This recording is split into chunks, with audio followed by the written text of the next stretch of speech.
சரி, உங்களை எல்லோரையும் பார்க்கறதுல பெரிய மகிழ்ச்சி. இன்றைக்கு நம்முடைய நியூ இயர் சர்வீஸ், ஓகே, புதிய ஆண்டு ஆராதனை. இந்த புதிய ஆண்டு ஆராதனை 2025 இந்த ஆராதனைக்கு உங்கள் எல்லோரையும் பாஸ்டர் இயேசு கிறிஸ்துவின் நாமத்தினாலே நான் வாழ்த்தி நான் வரவேற்கிறேன். ஒரு ஆமீன் சொல்லுங்க. சரியா, உங்கள் எல்லோருக்கும் புத்தாண்டு வாழ்த்துதல். Happy new year, blessed new year from the church. சரியா, நிச்சயமாக சற்று நான் சொன்னது போல இந்த ஆண்டு முழுவதும் கர்த்தருடைய கிருபை நம்மோடு இருக்கும். கர்த்தர் நமக்கு ஒரு வாக்குறுதியை கொடுத்திருக்கிறார். உலகத்தின் முடிவு பரியந்தம் சதா காலமும் நம்மோடு இருப்பார். நம்முடைய இயேசு ராஜா நம்மோடு இருக்கிறபடினால் நமக்கு பாடுகள் வரலாம், நமக்கு துன்பங்கள் இருக்கலாம், கஷ்டங்கள் இருக்கலாம். ஆனால் அதன் மத்தியிலே இயேசு ராஜா நம்மோடு இருக்கிறபடினாலே நிச்சயமாக உங்களையும் உங்களுடைய குடும்பத்தையும் இந்த சபையும் கர்த்தர் நடத்துவார் என்று சொல்லி நான் விசுவாசிக்கிறேன். உங்களை ஆண்டில் இந்த வருஷத்திலே புதிய காரியங்களை எதிர்பாருங்கள். கர்த்தர் அநேக நன்மைகளையும் ஆசீர்வாதத்தையும் உங்களுடைய வாழ்க்கையில கர்த்தர் கூட்டி கொடுப்பார் என்று சொல்லி நான் விசுவாசிக்கிறேன். நீங்க விசுவாசிக்கிறீங்களா? ஒரு ஆமீன் சொல்லுங்க. ஓகே, ஒவ்வொரு புதிய ஆண்டில, ஒவ்வொரு புதிய வருஷத்துல சரி நம்ம என்ன செய்வோம்? இன்னைக்கு நம்முடைய நியூ இயர் சர்வீஸா இருக்கிற வசி, இன்னைக்கு இந்த வருஷத்தோடைய கருப்பொருள் என்னது? Okay, the theme for the year 2024. ஒவ்வொரு வருஷமும் நம்ம செய்யறோம். முதல் ஆராதனையில நம்மளுடைய கருப்பொருள் என்னது, இந்த சபையோடைய நோக்கம் என்னது, இந்த 2025 சபையோடைய நோக்கம், நம்முடைய ஆப்ஜெக்டிவ் என்னது என்று சொல்லி கருப்பொருளை நம்ம பார்க்க போகிறோம். ஆப்ஜெக்டிவ் நம்ம பார்க்க இருக்கிறோம். அதே சமயத்தில் இந்த ஆண்டில் நம்ம சபைக்கு கர்த்தர் கொடுத்த ஒரு கட்டளை, ஒரு வாக்கு தத்தம் வசனத்தையும் அதையும் இன்றைக்கு நம்ம இன்னைக்கு என்ன செய்ய போகிறோம் பார்க்க இருக்கிறோம். நீங்க என்ன செய்ய போகிறீங்க? நோட் புக்கு சரியா இதெல்லாம் இருந்துச்சுன்னா ஓகே, நம்மளுடைய கருப்பொருள் என்னது அதை எழுதி கொள்ளுங்கள்.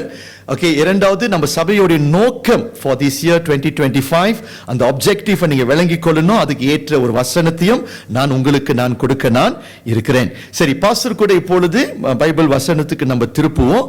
இந்த ஆண்டிலே கர்த்தர் நம்ம சபைக்கு கொடுத்த ஒரு கட்டளை, சரியா, ஒரு கருப்பொருள் வசனம். ஓகே, கர்த்தர் கொடுத்த வசனம் mark 16:15. This is our theme verse for the year 2025. Okay, எல்லாரும் மனப்பாடமாக இந்த வசனத்தை நீங்கள் அறிந்திருக்கணும். அடுத்த வாரம் நான் கேள்வி கேட்கும் பொழுது மனப்பாடமா அந்த வசனத்தை நீங்க சொல்லணும். Mark 16:15, very easy to remember. Okay, book of Marcus, Numbers ayat 15. Okay, mark 16 அதிகாரம் வசனம் 15. ஓகே, இதுதான் நமக்கு கர்த்தர் கொடுத்த கருப்பொருள் வார்த்தை. சரி, இப்போ சிஸ்டர் சூசன் அந்த வார்த்தையை வாசிப்பாங்க. தமிழ்ல முதலாவது வாசிங்கம்மா.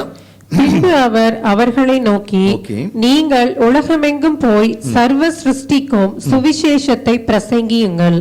நீங்கள் உலகம் எங்கும் போய் சர்வ சிருஷ்டிக்கும் சுவிசேஷத்தை பிரசங்கியுங்கள் என்று சொல்லி இயேசு சீடர்களுக்கு கட்டளை கொடுக்கிறாரு. அதே வசனத்தை ஆங்கிலத்தில் வாசிக்கிறேன். Mark 16:15. Go into the world and preach the gospel to all creation. Go into all the world and preach the gospel to all creation. அப்படி என்றால் இந்த ஆண்டிலே தேவனுடைய திட்டம் என்னது? தேவன் நமக்கு எல்லாருக்கும் ஒரு பாரத்தை கொடுத்திருக்கிறாரு, ஒரு பொறுப்பை கொடுத்திருக்கிறாரு. இந்த மார்க்கு 16:15 கட்டளையின்படி கர்த்தர் அங்க என்ன நடக்குது? ஆக்சுவலி இயேசு 11 சீடர்கள் இருந்தாங்க, சரியா? அதுல யூதாஸ் இறந்துட்டான். 11 சீடர்கள் இருக்கிறாங்க. இயேசு மரித்தாரு, அடக்கம் பண்ணப்பட்டாரு. 3வது நாள் இயேசு உயிரோடு எழும்பிட்டார். ஓகே, இயேசு உயிரோடு எழும்பின பிறகு இந்த உலகத்திலே 40 நாள் உயிரோடு, சரியா, மகிமையான சரீரத்தில் இந்த உலகத்திலே உலாவி கொண்டிருந்தார். இப்போ அந்த கடைசி நாள் 40 நாள் முடிஞ்ச பிறகு இயேசு பரத்திலிருந்து இறங்கி வந்தார். இப்பொழுது மறுபடியும் இயேசு எங்க போக இருக்கிறாரு? அந்த பரத்துக்கு ஏறி செல்ல இருக்கிறாரு. இயேசு இந்த உலகத்தை விட்டு போகிறதுக்கு முன்பதாக சில முக்கியமான வசனத்தை சொன்னாரு. சில முக்கியமான வசனத்தையும் சில முக்கியமான கட்டளைகளை சீடர்களுக்கு கொடுத்துட்டு போனாரு. அதுலதான் இந்த முக்கியமான வசனம் வருது.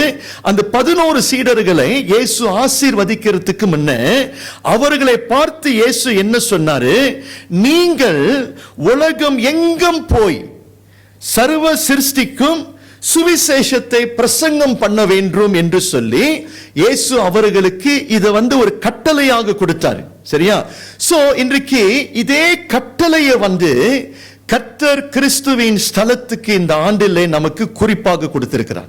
சோ இந்த வருஷத்துல நம்ம எல்லோரும் இந்த கட்டளையை நம்ம என்ன செய்ய வேண்டும்? முதலாவது விளங்கி கொள்ள வேண்டும். கட்டளை சரி, இந்த சர்வ நம்ம என்ன செய்ய வேண்டும்? நம்ம உலகம் எங்கும் போய் சர்வ சிருஷ்டிக்கும் சுவிசேஷத்தை பிரசங்கம் பண்ண வேண்டும். அப்போ இந்த கட்டளையோடைய அர்த்தம் என்னது? அதை அறிந்து அது நம்ம முதலாவது விளங்கி நாம் என்ன செய்ய வேண்டும்? இந்த கட்டளையை நம்ம கீழ்ப்படிந்து மற்றவர்களுக்கு சுவிசேஷத்தை சொல்லுகிறவர்களாய் நாம் மாற வேண்டும். That is why I put here, இந்த வருஷத்தோடைய சபையோடைய objective என்னது? நம்முடைய நோக்கம் என்னது? is to focus on evangelism. ஆத்துமா ஆதாயத்தை பண்ணுகிற ஒரு சபையாக நம்ம என்ன செய்ய வேண்டும்? புறப்பட்டு நம்ம போக வேண்டும். நல்ல கவனிங்க, சில நேரத்தில் கர்த்தர் என்ன பண்ற? நம்மை பலப்படுத்துகிறாரு. கடந்த 19 வருஷமாக நான் விசுவாசிக்கிறேன், சரியா, உங்களையும் என்னையும் கர்த்தர் வசனத்தை கொடுத்து, சரி, நல்ல ஒரு குடும்பத்தை கொடுத்து கர்த்தர் நம்மை அனுதினமும் கட்டி கொண்டிருக்கிறாரு. கொஞ்சம் கொஞ்சமாக அவருக்குள்ளாக நம்ம பலப்பட்டு கொண்டிருக்கிறோம். ஒரு ஆமீன் சொல்லுங்க. அந்த பலன் முக்கியம் நமக்கும், சரியா? அந்த ஆவிக்குரிய பலன் முக்கியமாக இருக்கிறது. ஆனாலும் நன்றாய் கவனிக்கணும் ஒரு கேள்வி, ஏன் கர்த்தர் நம்மை பலப்படுத்துகிறார்? அதுக்கு ஒரு நோக்கம் இருக்குது. ஏன் கர்த்தர் நம்மை ஆசீர்வதிச்சிருக்கிறார்? ஏன் கர்த்தர் நமக்கு ரட்சிப்பை கொடுத்திருக்கிறாரு? ரட்சிக்கப்பட்ட நாம், ஆசீர்வாதத்தை பெற்ற நாம் என்ன செய்ய வேண்டும்? புறப்பட்டு போய் நாம் பெற்ற ரட்சிப்பு, நாம் பெற்ற ஆசீர்வாதத்தையும் நன்மையும் நம்ம என்ன செய்ய வேண்டும்? மற்றவங்களுக்கு போய் சொல்லுகிற ஒரு சபையாக நம்ம மாற வேண்டும்.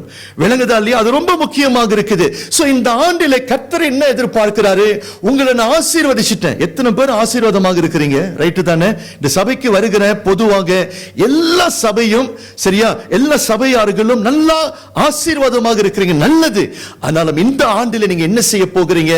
ஆசீர்வாதத்தை எடுத்து கொண்டுட்டு போய் மற்றவர்களுக்கு நீங்கள் பெற்ற இன்பத்தை, மற்றவர்களுக்கு நீங்கள் பெற்ற அந்த இயேசு கிறிஸ்துவை போய் பிரசங்கம் பண்ண போகிறீர்கள். எல்லாரும் ஒரு ஆமீன் சொல்லுங்க. இந்த கட்டளைக்கு நம்ம என்ன செய்ய வேண்டும்? கீழ்ப்படிய வேண்டும். கீழ்ப்படியுமா? Can we be obedient to the commandment, okay, for the objective that God has given to us? நீங்க எல்லாரும் என்ன செய்யணும்? சரியா? ஆமீன் சொல்லுங்க. உற்சாகமா ஆமீன் சொல்லுங்க. கர்த்தர் கட்டளை கொடுத்திருக்கிறாரு, நம்ம எல்லாரும் புறப்பட்டு போவோம் என்று சொல்லி கீழ்ப்படிதல் இருதயத்தோடு நம்ம எல்லாரும் என்ன செய்ய போகிறோம்? சுவிசேஷத்தை சொல்ல நம்ம புறப்பட்டு போக இருக்கிறோம். பாஸ்டருடைய நோக்கம் என்னது? இந்த வருஷம், அடுத்த வருஷம், வரப்போகிற வருஷத்துல நிறைய புதிய புதிய ஆத்துமாக்கள் சபைக்குள்ளாக வரணும். இந்து ஜனங்கள், கர்த்தரை அறியாதவர்கள், அவிசுவாசிகள் என்ன செய்ய வேண்டும்? உங்கள் மூலியமாக சுவிசேஷத்தை கேட்டு புதிய புதிய ஆட்கள் சபைக்குள்ளாக வந்து சேர வேண்டும். அப்போ நல்ல கவனிங்க, சபை பழகி பெருகணும்னா, சரியா, சபைக்குள்ளாக புதிய புதிய ஆத்துமாக்கள் வர வேண்டும் என்றால் அதற்கு நீங்களும் நானும் என்ன செய்ய வேண்டும்? நம்மை ஒப்பு கொடுத்து, இந்த கட்டளைக்கு ஒப்பு கொடுத்து கீழ்ப்படிந்து நம்ம ரெஸ்பாண்ட் பண்ணும் பொழுதுதான் கர்த்தர் என்ன செய்வார்? இந்த சபையில அசைவாடுவாரு. கர்த்தருடைய கரத்தை நம்ம பார்க்க போகிறோம். அவர் அற்புதத்தை செய்ய போகிறார். எத்தனை பேர் விசுவாசிக்கிறீங்க? அவருடைய கரத்தை பார்க்க போகிறோம். அவருடைய அற்புதம் சபையில நடக்க போகுது. மகிமையான காரியத்தை கர்த்தர் செய்ய போகிறார் என்று சொல்லி எத்தனை பேர் விசுவாசிக்கிறீங்க? ஒரு ஆமீன் சொல்லுங்க. அந்த எதிர்பார்த்து உற்சாகத்தோடு இந்த ஆண்டிலே கை கொடுத்து, சரியா, அந்த ஒரு நோக்கத்தோடு நம்ம எல்லோரும் புறப்பட்டு போனால் ஒரு சபையாக நிச்சயமாக அவருடைய மகிமையும் அற்புதத்தையும் நம்ம என்ன செய்ய போகிறோம்? இந்த சபையில நாம் காண போகிறோம். ஒரு ஆமீன் சொல்லுங்க. சரியா? அதை குறித்து தான் இன்றைக்கு ஒரு செய்தியை நான் கருப்பொருளாக உங்கள் மத்தியில் நான் இன்றைக்கு பேச நான் இருக்கிறேன். ஒரு ஆமீன் சொல்லுங்க. சரி, இப்போ இந்த இவாஞ்சலிசம், அதாவது சுவிசேஷத்தை வெளியே போய் சொல்லுகிறதுக்கு முன்பதாக ஒரு சில அடிப்படையான சில காரியங்களை நீங்களும் நானும் நம்முடைய தேசத்தை குறித்து, நம்முடைய பட்டணத்தை குறித்து, நம்முடைய நாட்டை குறித்து முதலாவது நம்ம விளங்கிக் கொள்ள வேண்டும். You must know the reality. திருச்சபையோடைய நிலைமை எப்படி இருக்குது? கிறிஸ்தவர்களுடைய, சரியா, நிலைமைகள் எப்படி இருக்குது? இந்த தேசத்துல ஏறக்குறைய, சரியா, ஏறக்குறைய 10%, okay, of the Malaysian population they are Christians. Okay, so அப்படின்னா ஏறக்குறைய இந்த மலேசியா நாட்டுல வந்து ஒரு 5 மில்லியன் கிறிஸ்தவர்கள் இருக்கிறாங்க ஏறக்குறைய. சரியா, மொத்த ஜனத்தொகையை எடுத்துக்கிட்டீங்கன்னா சரியா 34 மில்லியன். அவுட் ஆஃப் 34 மில்லியன் அதுல வந்து ஏறக்குறைய 5 மில்லியன் கிறிஸ்டியானிட்டி. இன்னைக்கு ஒரு கேள்வி, இந்த கிறிஸ்தவர்கள் 5 மில்லியன் சொன்னீங்க பாஸ்டர், இவர்கள் வந்து பொதுவாக சபையில வந்து அங்கத்தினராக இருக்கிறாங்க, சபையார்களாக இருக்கிறாங்க. இந்த கிறிஸ்தவர்கள் எப்படி இருக்கிறார்கள் என்று ஒரு கேள்வி எழும்பும் பொழுது நான் ஒரு காரியத்தை நான் சொல்லுகிறேன். சரியா, பொதுவாக அநேக கிறிஸ்தவர்கள் வந்து சரியா இன்றைக்கு செத்தவர்களாக நாம் இருக்கிறோம். we are like a dead Christian. ஆவிக்குரிய ரீதியில் நான் சொல்லுகிறேன்.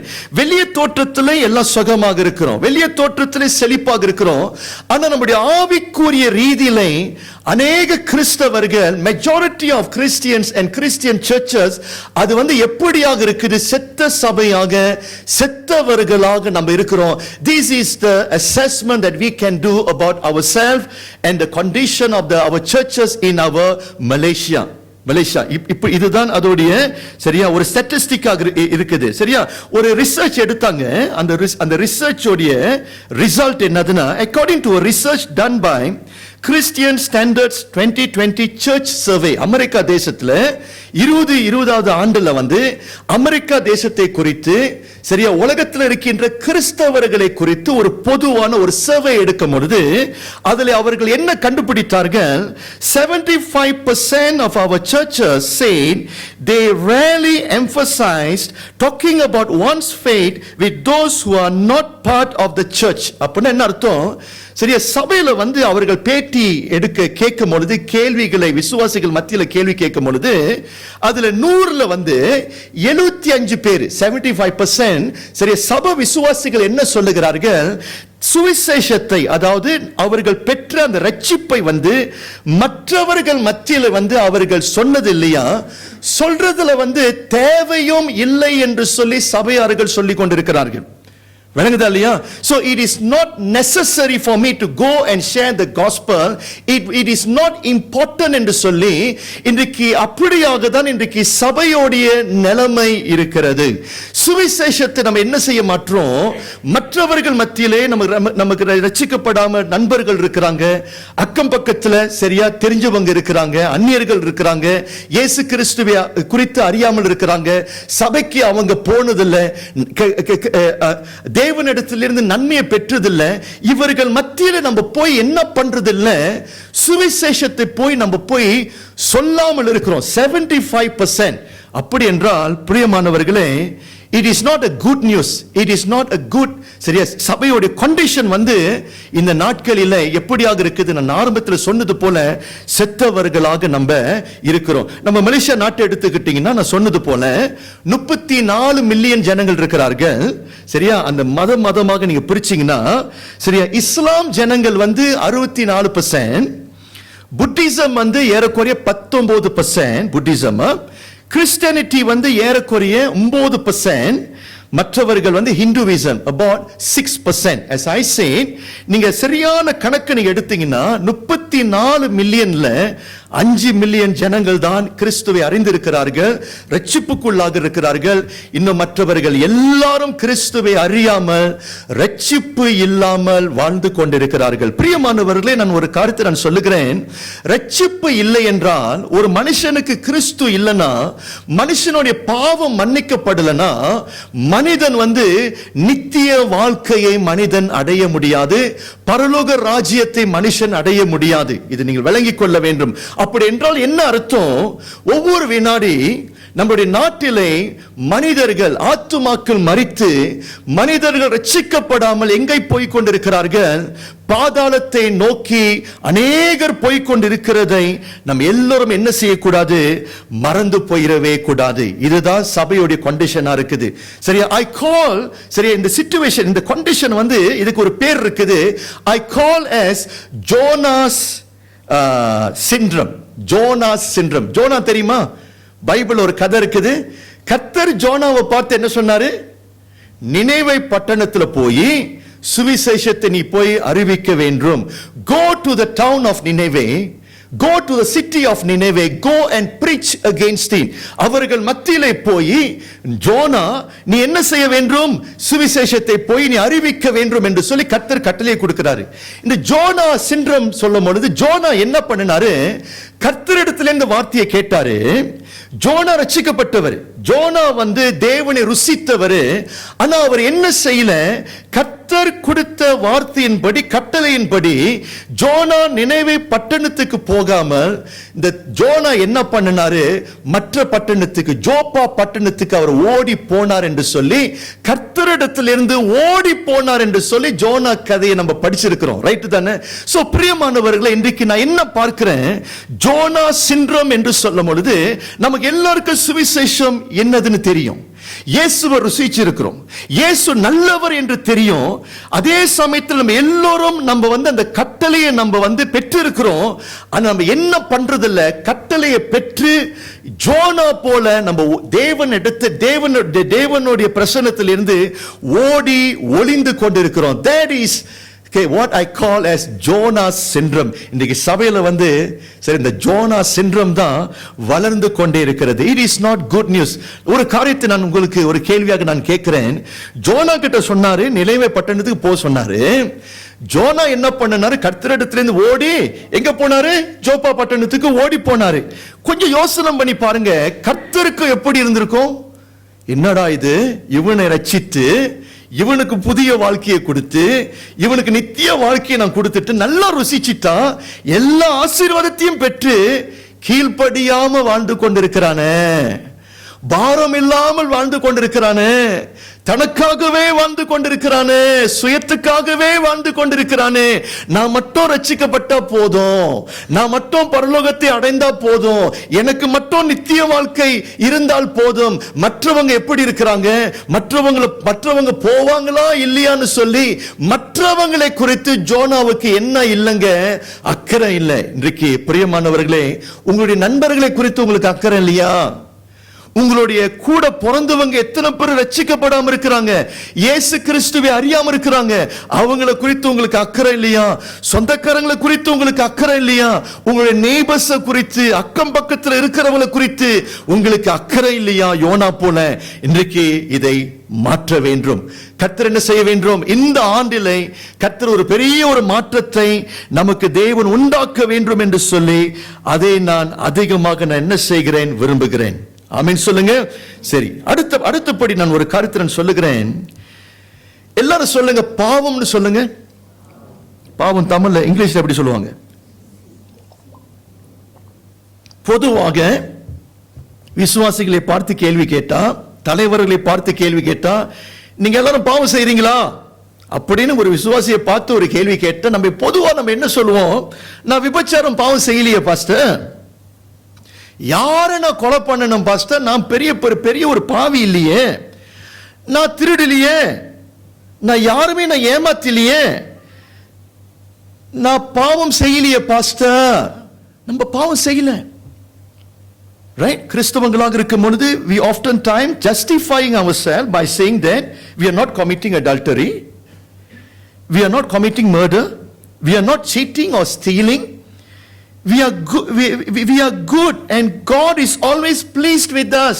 நம்ம எல்லாம் நல்லவங்க, கர்த்தர் எப்பொழுது நம்ம மீது பிரியமாக இருக்கிறாரு. நல்ல கவனிங்க, இதெல்லாம் பாவம் உண்மைதான்.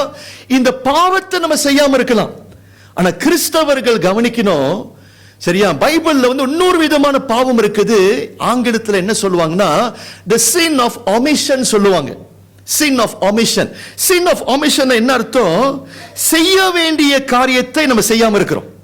செய்ய வேண்டிய காரியத்தை செய்யாம இருக்கிறதும் பாவம். ஒரு உதாரணம், இயேசு விசுவாசிகளை பார்த்து, சீடர்களை பார்த்து என்ன கட்டளை கொடுத்தாரு? நீங்க புறப்பட்டு போக வேண்டும், சுவிசேஷத்தை போய் சொல்ல வேண்டும். அப்போ அந்த சீடர்கள் என்ன பண்ணினார்கள்? கீழ்ப்படிந்தார்கள், அவர்கள் பாவம் செய்யல. இப்ப நல்ல யோசனை பண்ணி பாருங்க, சீடர்கள் யோனா போல வசனத்தை கேட்டு கட்டளையை கேட்டு புறப்பட்டு அவர்கள் போகலனா அது தேவனுடைய பார்வையில பெரிய பாவமாக இருக்குது. விபச்சாரம் பாவம் அவங்க செய்யல, திருடல, பொய் பேசல, அதெல்லாம் பக்காவா இருக்கிறாங்க. ஆனா அதே சமயத்துல இன்னைக்கு நிறைய கிறிஸ்தவர்கள் நீங்கள் அறியாம தேவனுக்கு விரோதமாக பெரிய பெரிய தவறுகளை நம்ம செய்து கொண்டிருக்கிறோம். அதுல பெரிய ஒரு தவறு என்னதுன்னா, சுவிசேஷத்தை வெளியே போய் நம்ம சொல்லாம இருக்கிறோம் பாத்தீங்களா, அதுவே தேவனுடைய பார்வையில பெரிய ஒரு பாவமாக இருக்குது. தேவன் உங்கள் மீது, தேவன் ஏன் மீது பிரியமாக இல்லை. God was not pleased with us. You must remember that. இன்னைக்கு பரலோகத்தில் இருக்கிற தேவன் நம்ம எப்படி பார்க்கிறாரு? ஒரு வகையில தேவன் நம்ம மீது பிரியமாக இருக்கிறாரு. ஆனா அதே சமயத்துல ஒரு சில காரியத்துல தேவனுடைய பிரியம் நம்ம மீது இல்லாம இருக்குது. நம்ம சில முக்கியமான ஃபண்டமெண்டல நம்ம என்ன பண்ணிட்டோம்? மிஸ் அவுட் பண்ணிட்டோம். You must remember, இயேசு உலகத்திலே தன்னுடைய வேலையை எல்லாவற்றையும் முடித்துட்டு போகிறதுக்கு முன்ன அவர் கொடுத்த அந்த கிரேட் கமிஷன், முக்கியமான கட்டளை, நீங்க எல்லோரும் புறப்பட்டு போய் சகல ஜனங்கள் மத்தியிலே சுவிசேஷத்தை கட்டாயமாக சொல்ல வேண்டும் என்று சொல்லி ஒரு கட்டளையை கர்த்தர் நமக்கு கொடுத்திருக்கிறாரு. அந்த கட்டளையின்படி எத்தனை பெயர் கீழ்ப்படியாமல் நம்ம வாழுகிறோமோ, we are committing sin of omission. அதுவே தேவனுடைய பார்வையிலே ஒரு பெரிய ஒரு பாவமாக இருக்கிறது. சோ இன்னைக்கு உங்களை பார்த்து, சரியா, என்னை பார்த்து இந்த காரியத்தை நான் சொல்லுகிறேன். தேவனுக்கு விரோதமாக பெரிய ஒரு தப்பை நம்ம செய்து கொண்டிருக்கிறோம். பெரிய ஒரு பாவத்தை நம்ம செய்து கொண்டிருக்கிறோம். செய்ய வேண்டிய காரியத்தையே நம்ம செய்யாம இருக்கிறோம். சொல்ல வேண்டிய சுவிசேஷத்தை சொல்லாம இருக்கிறோம் பாத்தீங்களா, அது தேவனுடைய பார்வையிலே பாவமாக இருக்குது. We are committing sin of omission. We are not doing something that was commanded to us. உண்மையா இல்லையா? இப்ப நல்ல யோசனை பண்ணி பாருங்க. நம்மளுடைய பாவத்துடைய கேட்டகரி பாருங்க. You are not committing adultery, you are not stealing, you are not cheating. அந்த வகையில சரியா இருக்கிறோம். நான் அதே சமயத்துல ஒரு சில காரியம் தேவனுடைய பார்வையில ரொம்ப வருத்தமாக தேவன் நம்மை, உங்களையும் என்னையும் யோனா போல தேவன் நம்மை பார்க்கிறதை சரியா விளங்கிக் கொள்ளுங்கள். சரியா, நல்ல யோசனை பண்ணி பாருங்க. எல்லாரும் அப்படி இல்லை. நான் ஆரம்பத்தில் என்ன சொன்னேன்? ஒரு ஸ்டாட்டிஸ்டிக், ஒரு சர்வே பண்ணும் பொழுது ஒரு 100 பேர் இருந்தா 75 பேரு சுவிசேஷம் சொல்லுகிறதுல முக்கியம் இல்லை என்று சொல்லுகிறார்கள், தேவையில்லைன்னு சொல்லுகிறார்கள். நான் ரட்சிக்கப்பட்டா போதும், நான் பரலோகத்துக்கு போனா போதும் என்று சொல்லி ஒரு சிலர் சுயத்துல வாழுகிறார்கள். இன்றைக்கு பிரியமானவர்கள், எல்லாரும் ஜோனா போல இருக்கக்கூடாது. இல்ல, சபையில ஒரு சிலர் என்ன பண்ணுகிறார்கள்? நீங்க என்ன செய்கிறீங்க? பவுலை போல நீங்கள் வாழ்ந்து கொண்டிருக்கிறீங்க. ஒரு பக்கத்துல ஜோனாவை வைக்கிறேன், இன்னொரு பக்கத்துல பவுலை வைக்கிறேன். சரியா, நான் பாஸ்டர் என்ன எக்ஸ்பெக்ட் பண்றேன்? ஜோனாவுடைய தன்மை புத்தி உங்களுக்கு இருக்க கூடாது. உங்களுடைய வாழ்க்கை எப்படியாக இருக்க வேண்டும்? நீங்க பவுலை போல மாற வேண்டும். சொல்லுங்க, பவுலை போல மாறுவேன் சொல்லுங்க. நான் ஒரு கருத்து நான் சொல்றேன், நல்லா பிடிச்சிங்க. உங்களுடைய வாழ்க்கையில ஒரு சில ஆசீர்வாதங்கள் இன்னைக்கு நீங்கள் பெற்றுக்கொள்ளாமல் இருக்கலாம். யாருமே சொல்ல முடியாது பாஸ்டரை பார்த்து பரிபூர்ண ஆசீர்வாதம் எனக்கு உண்டுன்னு சொல்லிட்டு. ஒரு சில ஆசீர்வாதத்தை இன்னும் பெற்றுக்கொள்ளாமல் இருக்கலாம். நான் நினைக்கிறேன், நான் விசுவாசிக்கிறேன், ஒரு சில ஆசீர்வாதத்தை இன்னும் உங்களால தொட முடியல. இன்னும் ஒரு சில ஆசீர்வாதத்தை அனுபவிக்க முடியல. ஏன்னா இந்த முக்கியமான கட்டளையை நம்ம என்ன செய்யல? நம்ம கீழ்ப்படியல. கேள்வி நான் கேட்கிறேன், before I go to Paul the apostle, இந்த ஜோனா கட்டளையை நன்றாய் கேட்ட பிறகு கீழ்ப்படியில, கடவுளை விட்டு அவன் ஓடி போகும்பொழுது கடவுள் என்ன பண்ணினாரு? தொடர்ந்து அவனை ஆசீர்வதித்தாரா? கேள்வி கேட்கிறேன். ஜோனா கடவுளை விட்டுட்டு ஓடினாரு, கப்பல் ஏறி தாஷீஷ் மற்ற ஜோப்பாவுக்கு ஓடினாரு. ஓடும் பொழுது என்ன நடந்துச்சு? கடல் கொந்தளித்தது. அவன் ஓடுறான், சரியா, ஓடுனவன் அந்த போட்டு அடியில தூங்கி கொண்டிருக்கிறான். கடல் கொந்தளித்தது. ஏன் ஜோனாவுடைய வாழ்க்கையில கடல் கொந்தளிப்பு? அவன் எதிர்பார்க்கல. திடீர்னு என்று சொல்லி ஒரு பெரிய ஒரு போராட்டம் தன்னுடைய வாழ்க்கையில. ஏன் ஜோனாவுடைய வாழ்க்கையில பெரிய ஒரு போராட்டம் வந்தது? அதோடைய காரணம் என்னது? தேவனை விட்டு கர்த்தர் கொடுத்த கட்டளையின்படி அவன் வாழாமல் இருந்தபடினால் கடல் கொந்தளிப்பு. பிரியமானவர்களே, இந்த ஆண்டிலே நம்ம கர்த்தருடைய கட்டளையின்படி நம்ம வாழாமல் இருந்தால் உங்களுடைய வாழ்க்கையிலும் கடல் கொந்தளிப்பு, ஒரு சில போராட்டத்தை நீங்கள் எதிர்பார்க்கலாம். ஆகையாலே ஜோனா போல இல்லாதபடிக்கு கீழ்ப்படிவேன் என்று சொல்லி பவுலுடைய கட்சிக்கு நீங்கள் என்ன செய்ய வேண்டும்? வர வேண்டும். எல்லாரும் ஒரு ஆமீன் சொல்லுங்க. சோ என்னுடைய இதய துடிப்பு என்னது, என்னுடைய ஆசை என்னது, நானும் எப்படியாக மாற வேண்டும்? முதலாவது பவுலை போல மாற வேண்டும். சரியா? நானும் மாறணும், நீங்களும் மாறணும், என்னுடைய குடும்பமும் பவுலை போல மாற வேண்டும். பவுல் எப்படியாக வாழ்ந்தாரு பாருங்க. இந்த சுவிசேஷத்தை குறித்து, சரியா, ஆத்துமாவை குறித்து, ரட்சிப்பை குறித்து, சரியா, பவுல் எப்படியாக பார்த்து அறிந்து வாழ்ந்தாரு. என் கூட வாங்க, பவுல் என்ன சொல்றாரு என்று சொல்லி வாசியுங்கள். இப்பொழுது 1 கொரிந்தியர் 9ஆம் அதிகாரத்துக்கு வாங்க. Turn with me to book of 1 Corinthians chapter 9 verse 16. We're going to see the perspective that Paul had about evangelism and about the soul winning. பாருங்க, இந்த பவுலுடைய புத்தியை பாருங்க, அவன் எப்படியாக வாழ்கிறான் என்று சொல்லி, என்ன சொல்லி வாழ்ந்தான் என்று சொல்லி நம்ம பார்க்கிறோம். 1 கொரிந்தியர் 9ஆம் அதிகாரம் 16 நான் முதலாவது ஆங்கிலத்தில் வாசிக்கிறேன். For when I preach the gospel I cannot boast, since I am compelled to preach. Woe to me if I do not preach the gospel. வாசிங்க. சுவிசேஷத்தை நான் பிரசங்கித்து வந்தோம், மேன்மை பாராட்ட எனக்கு இடமில்லை, அது என்மேல் விழுந்த கடமையாயிருக்கிறது. சுவிசேஷத்தை நான் பிரசங்கியாதிருந்தால் எனக்கு ஐயோ. அவர் என்ன சொல்றான் பாருங்க. யோனா என்ன பண்ணினாரு? தப்புடுலி, I just want to have good life. I do not want to take the risk. I want to be selfish. But look at this man. அவன் என்ன சொல்றான் பாருங்க. சுவிசேஷத்தை மற்றவர்களுக்கு சொல்லுகிறது என்னுடைய தலையில விழுந்த கடமைன்னு சொல்றாரு. அவர் என்ன சொல்றாரு? It is an obligation.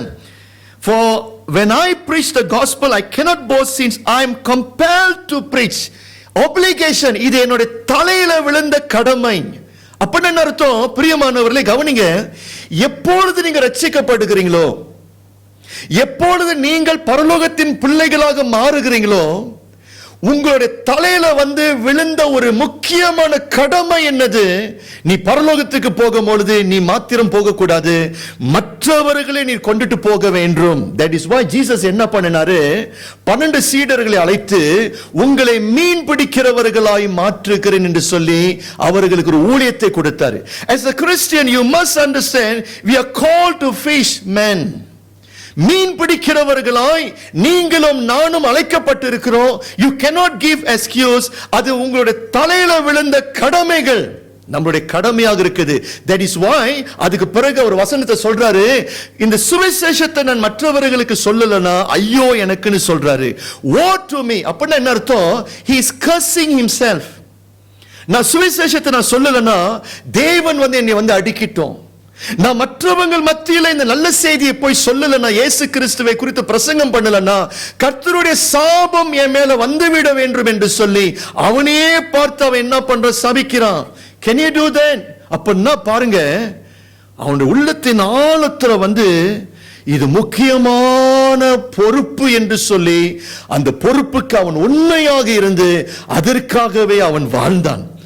அந்த இதய துடிப்பு நமக்கு இருக்கணும். You must able to say, woe to me if I am not going to preach the gospel to my fellow friend. உங்களுக்கு best friend இருக்காங்களா? Do you have best friend? How can you say they are your good friend or best friend when you yourself not preaching the gospel to them? They are not your best friend. If you are truly saying that your friend, that they are your best friend, நீ என்ன பண்ணிருக்கணும்? என்னோட தலையில விழுந்த கடமை என்னது? என்னுடைய நண்பர்கள் மத்தியிலும் சுவிசேஷத்தை நான் சொல்லுவேன் என்று சொல்லி நீங்கள் புறப்பட்டு போகணும். நீங்க நான் சொல்லலன்னா ஐயோ எனக்கு. உங்க அப்பா ரட்சிக்கப்பட்டுட்டாங்களா? உங்க அம்மா ரட்சிக்கப்பட்டுட்டாங்களா? பைபிள் என்ன சொல்லுது? இயேசு கிறிஸ்துவோடைய நாமத்தை மனுஷன் தரிக்காமல், இயேசு கிறிஸ்துவை ஏற்றுக்கொள்ளாமல் ஒரு மனிதன் இந்த உலகத்திலே மரணத்தை சந்தித்தால் அவனுக்கு பரலோகம் இல்லை, நித்திய வாழ்க்கை இல்லை என்று சொல்லி வசனம் திட்டவட்டமாய் நமக்கு எழுதி கொடுத்திருக்கிறார் கர்த்தர். உன் நண்பன் இன்றைக்கு இறந்து போகலாம், உன்னுடைய அப்பா இறந்து போகலாம், உன்னுடைய அம்மா இறந்து போகலாம், சொந்தக்காரர்கள் இறந்து போகலாம். ரட்சிப்பு இல்லாமல் இந்த உலகத்துல இந்த மூச்சியை அவங்க விட்டுட்டாங்கன்னா நிச்சயமாக பரலோகத்துக்கு போகவே முடியாது. ஆகையாலே இது என்னுடைய தலையில விழுந்த கடமை என்று சொல்லி, சரி, woe to me if I'm not going to preach the gospel. Can you see the contrast? In other word, இன்னொரு இடத்துல பவுல் இப்படி சொல்றாரு. இப்ப ரோமர் புத்தகத்துக்கு வாங்க. Firstly he said, woe to me if I do not preach the gospel because I am compelled to preach. இரண்டாவது அவருடைய மைண்ட பாருங்க, அவனுடைய புத்தியை பாருங்க, பவுலுடைய புத்தியை பாருங்க. ரோமர் 1ஆம் அதிகாரம் வசனம் 14-15 வாசிங்கம்மா. நான் ஆங்கிலத்தில் முதல்ல வாசிக்கிறேன். Romans chapter 1 verse 14 and 15. I am obligated both to Greeks and non-Greeks, both to the wise and the foolish. That is why I am so eager to preach the gospel also to you who are in Rome. வாசிங்க. கிரேக்கருக்கும் மற்ற அந்நியர்களுக்கும் ஞானிகளுக்கும் மூடருக்கும் நான் கடனாளியாய் இருக்கிறேன். நான் கடனாளியாய் இருக்கிறேன். அப்படின்னா என்ன அர்த்தம்?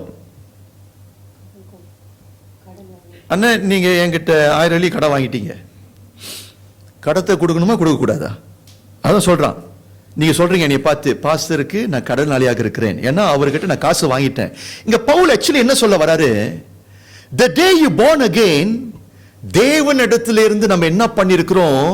சரியா, கோடி கோடியான கிருபை ஆசீர்வாதத்தை பெற்றுட்டோம்.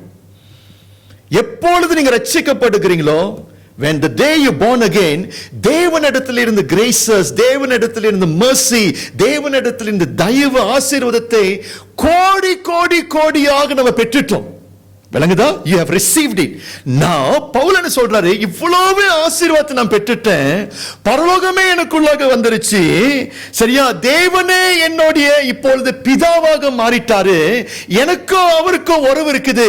இவ்வளவு ஆசீர்வாதத்தை பெற்ற நான் தேவனிடத்துல கடன் வாங்கிட்டேன்.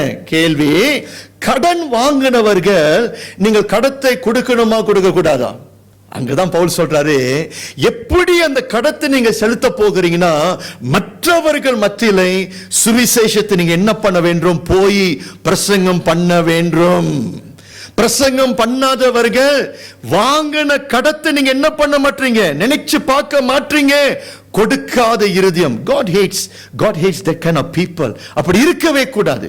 Not only that, continue பண்ணுமா? 15 வாசி முடிங்க. ஆகையால் ரோமபுரியில் இருக்கிற உங்களுக்கும் என்னால் இயன்ற மட்டும் சுவிசேஷத்தை பிரசங்கிக்க விரும்புகிறேன். அந்த விருப்பம். Can you see? I'm eager to preach, not out of compulsion. அப்படினா என்ன அர்த்தம்? 24/7 பவுல் இந்த உலகத்துல உயிரோடு இருக்கும் பொழுது ஜோனா எப்படி இருந்தாரு? 24/7 எப்படி எஸ்கேப் பண்ணலாம், எப்படி கொடுத்த வேலையை செய்யாம எக்ஸ்கியூஸ் கொடுத்து ஓடி ஒளியலாம் என்று சொல்லி யோனா வாழ்ந்தாரு. ஆனா பவுல் எப்படி வாழ்ந்தாரு? 24/7. சரியா, இந்த நேரத்துல யாருக்கு சொல்லலாம்? இந்த நேரத்துல எந்த கிரீக் ஜனங்கள் மத்தியில போய் சுவிசேஷம் சொல்லலாம்? இந்த நேரத்துல எந்த யூதர்களை போய் சந்திக்கலாம் என்று சொல்லி உலகம் முழுவதும் டிராவல் பண்ணினாரு. இன்னைக்கு நான் ஒண்ணு சொல்றேன், அன்றைக்கு பவுல் அன்றைக்கு உயிரோடு இருந்திருக்கலனா ஆசியா கண்டத்துல சுவிசேஷம் வந்திருக்காது, யூரோப் கண்டத்துக்கு சுவிசேஷம் போயிருக்காது. நான் மறுபடியும் ரிப்பீட் பண்றேன், because men like Paul existed 2000 years ago. இன்னைக்கு எல்லா இடத்திலும் இன்னைக்கு கிறிஸ்தவம் இருக்குது, திருச்சபை இருக்குது. ஏனென்றால் பவுலை போல மனிதர்கள் வாழ்ந்தபடினால். ஆமென் சொல்லுங்க. இன்றைக்கு பிரியமானவர்களே, 5 மில்லியன் ஜனங்கள் தான் ரட்சிக்கப்பட்டு இருக்கிறார்கள். மலேசியா தேசத்தில் ஏறக்குறைய இன்னொரு 25 மில்லியன் ஜனங்கள் ரட்சிக்கப்படாமல் இருக்கிறார். more than 25 million. இவங்க எல்லாம் ஒரு நாள் ரட்சிக்கப்பட வேண்டும் என்றால் நீங்களும் நானும் பவுலை போல புறப்பட்டு போனால், நான் விசுவாசிக்கிறேன் உங்கள் மூலியமாக, என் மூலியமாக கர்த்தர் இந்த பட்டணத்திலே, இந்த நாட்டிலே கர்த்தர் ஒரு பெரிய ஒரு காரியத்தை செய்ய வல்லவராக இருக்கிறார். ஆமென். So that means in Paul's perspective, he said, woe to me if I do not preach the gospel. He said it is an obligation and I'm so eager to preach. அதுதான் நம்முடைய டிசையராக மாறணும். இந்த ஆண்டிலே நம்மளுடைய இதய துடிப்பு எப்படியாக மாறணும்? நான் எப்படியாவது இந்த 2025வது ஆண்டிலே ஒரு ஆத்துமாவை கர்த்தருக்குள்ளாக கொண்டுட்டு வருவேன். இந்த ஆண்டிலே 10 குடும்பத்தை சபைக்கு நான் கொண்டுட்டு வர போகிறேன். ஓயோ, எப்படி இருக்கும்? இப்போ நமக்கு இன்னைக்கு ஒரு 70 பேர் இருக்கிறீங்க வச்சுங்களேன். சரியா, ஒரு விசுவாசி இன்னொரு விசுவாசியை கொண்டுட்டு வந்தீங்கன்னா எத்தனை பேருங்க? It will multiple, right? 140 பேர். 140 பேர்ல ஒரு விசுவாசி இன்னொரு விசுவாசி கொண்டுட்டு வந்தீங்கன்னா it will multiply, right? நீங்க நல்ல யோசனை பண்ணி பாருங்க. ஒரு வருஷத்துல ஒரு கன்வர்ஷன் இல்ல. What are we doing? ஒரு வருஷத்துல ஒரு ஆத்துமா ரட்சிக்கப்படல சபையில. அப்படி என்றால் என்ன அர்த்தம்? ஜோனா போல மரித்தவர்களாய் நம்ம எல்லோரும் போய் கொண்டிருக்கிறோம். I'm so ashamed to say this as a pastor. Even I'm actually இந்த வசனம் எனக்கும் வருது. It is so shameful to say this. ஒரு ஆண்டுல ஒரு விசுவாசியை நம்ம என்ன செய்ய முடியல? சுவிசேஷத்தை சொல்லி அவருக்கு சாட்சியை சொல்லி சபைக்கு நேராய் கொண்டுட்டு வரல. Can anyone raise your hand? போன வருஷம் ஒரு விசுவாசியை சபைக்கு நான் கொண்டுட்டு வந்தேன். Can anyone? போன வருஷத்துல ஒரு விசுவாசியை சபைக்கு நான் கொண்டுட்டு வந்து, பாஸ்டர் மெல்ல மெல்ல சுவிசேஷத்தை நான் சொல்லிக் கொண்டிருக்கிறேன், கர்த்தர் வேலையை செய்து கொண்டிருக்கிறார். Can any one of you can say that to pastor? No. That is the condition of the church. அப்படின்னா என்ன தெரியுது? Spiritually we are so dead. ஆவிக்குரிய ரீதியில ஜோனா இருக்கிறான் பாத்தீங்களா? He is not properly connected to God. அதுதான் பிரச்சனை. Why Jonah not able to deliver? Why Jonah not able to fulfill the command God has given him? நான் என்ன சொல்றேன்? He was not properly connected with God. அப்படி என்ன அர்த்தம்? தலைக்கும் சரீரத்துக்கும் என்ன இல்ல? கனெக்ஷன் இல்ல. அந்த கனெக்ஷன் அருந்து போயிடுச்சு. நல்ல யோசனை பண்ணி பாருங்க. நம்முடைய மூளையில சரியா ஒரு ஸ்ட்ரோக் ஒரு சின்ன ஒரு ஸ்ட்ரோக் அட்டாக் வந்துச்சுன்னா, அடி விழுந்துச்சுன்னா சரீரம் செயல்படாது. ஏன்னா கனெக்ஷன் இல்லை. தலைக்கும் சரீரத்துக்கும் சரியா அந்த சரீர அங்கங்களுக்கு கனெக்ஷன் இல்லை. கை செயல்படாது. இன்னைக்கு சபை எப்படி இருக்குது? நம்ம சபைக்கும் தலைக்கும், அதாவது தலைன்னு சொல்லும் போது கிறிஸ்து, நமக்கும் கிறிஸ்துவுக்கும் அந்த உறவு சரியில்லாமல் இருக்கிறபடினால் பவுலோடைய மொழியில பேச முடியல. பவுல் சொல்லுகிறபடி நம்மளால சொல்ல முடியல. ஐயோ எனக்கு, let God's curse fall upon me. I'm obligated. It is my desire to preach the gospel. பவுலோடைய பாரம் வாஞ்சை நமக்கு வரல. ஏனா பவுல் கடவுளோடு சேர்ந்து இருந்தாரு, சரியான கனெக்ஷன் இருந்தாரு. இன்னைக்கு திருச்சபை தேவனோடு சேராமல் இருக்கிறபடினால் இன்னைக்கு நம்ம செத்தவர்களாக இருக்கிறோம். So I feel not only evangelism, இந்த நாளிலே கர்த்தர் உங்களோடு பேசிக் கொண்டிருக்கிறாரு, என்னோடு பேசிக் கொண்டிருக்கிறாரு. உன்னோட connection with God, இயேசு கூட இருக்கிற அந்த உறவு எப்படி இருக்குது என்று சொல்லி கர்த்தர் அதை கொஞ்சம் பரிசோதிக்க வைக்கிறாரு. நல்ல கவனிங்க. நீங்க கிறிஸ்துவோடு இணைஞ்சு இருந்தீங்கன்னா கிறிஸ்துவோட இதய துடிப்பு உங்களுக்குள்ளாக இருந்திருக்கும். கிறிஸ்துவோடைய பாரம் நம்முடைய பாரமாக இருந்திருக்கும். அவருடைய டிசையர், சரி, அவருடைய விருப்பம் என்னுடைய பாரமாக இருந்திருக்கும். எப்பொழுது எனக்கும் அவருக்கும் உறவு இருந்துருந்துச்சுன்னா அவருடைய இருதயத்தை நான் புரிஞ்சிருப்பேன். எனக்கும் என் மனைவிக்கும் நல்ல ஒரு உறவு இருந்துச்சுன்னா என் மனைவியுடைய ஆசை என்னது, என்னுடைய மனைவியுடைய விருப்பம் என்னது, இதய துடிப்பு என்னது என்று சொல்லி கணவனாக நான் அறிஞ்சிருப்பேன். ஏன்னா எனக்கும் மனைவிக்கும் உறவு இருக்குது. அதே சமயத்தில் எனக்கும் என் மனைவிக்கும் உறவு இல்லாமல் இருந்துச்சுன்னா என்ன யோசிக்கிறாங்க, என்னத்தை சிந்திக்கிறாங்க, எது மீது வாஞ்சியாக இருக்கிறாங்க நான் அறியாம இருந்திருப்பேன். We are not connected. In the same way, likewise, சபைக்கும் கிறிஸ்துவுக்கும் இன்னைக்கு கனெக்ஷன் இல்லைங்க. கனெக்ஷன் இல்லை. இன்னைக்கு பிரியமானவர்களே, இந்த ஆண்டிலே கர்த்தர் ஒரு பக்கத்திலே சரியா அந்த உறவை சரிப்படுத்த சொல்லுகிறார், இன்னொரு பக்கத்திலே எல்லோரும் கீழ்ப்படிந்து புறப்பட்டு நம்ம போக வேண்டும். மூன்றாவது, நன்றாய் விளங்கிக் கொள்ளுங்க. This is the truth. This is the truth. No salvation without people hearing the gospel. No salvation without people receiving the gospel, without hearing the gospel. இந்த உலகம் ரட்சிக்கப்படாம இருக்குது பாத்தீங்களா? பட்டணம் ரட்சிக்கப்படாம இருக்கிறாங்க பாத்தீங்களா? உங்களுடைய தெரிஞ்சவங்க ரட்சிக்கப்படாம இருக்கிறாங்க பாத்தீங்களா? இவங்க ரட்சிக்கப்படணும்னா ஒரே ஒரு வழிதான். என்ன வழி? நீங்க சுவிசேஷத்தை சொல்லணும். சுவிசேஷத்தின் மூலமாய் ஆவியானவர் வேலை செய்வார். உங்களுடைய வேலை, என்னுடைய வேலை, சொல்லுகிற வேலை. உள்ளத்தை திறக்கிற வேலை, ரட்சிப்புக்குள்ளாக ஆத்துமாவை கொண்டுட்டு வருகிற வேலை ஆவியானவருடைய வேலை. நம்மளுடைய வேலையை நம்ம செய்யணும், அவருடைய வேலையை அவர் செய்வாரு. மாறாக நம்ம என்ன செய்யறோம்? ஜெபம் பண்றோம், ஆண்டவரே பாருங்க, இந்த கட்டளையை கர்த்தர் யாருக்கு கொடுத்துட்டாரு? இயேசு யாருக்கு கொடுத்தாரு? சீடர்களுக்கு கொடுத்தாரு. நம்ம என்ன பண்றோம்? கர்த்தரை பார்த்து, ஆண்டவரே ஊக்கமாக ஜெபிக்கிறேன், உங்களுடைய தேவ தூதர்கள் அனுப்புங்க, உங்க தேவ தூதர்கள் காட்சியாக உலகத்துக்கு சரியா அவர்கள் சுவிசேஷத்தை சொல்லணும் என்று சொல்லி அவருக்கு நம்ம என்ன பண்றோம்? அலுவா கொடுக்கிறோம். சொல்றது புரியுதா இல்லையா? நம்ம என்ன சொல்லி ஜெபிக்கிறோம்?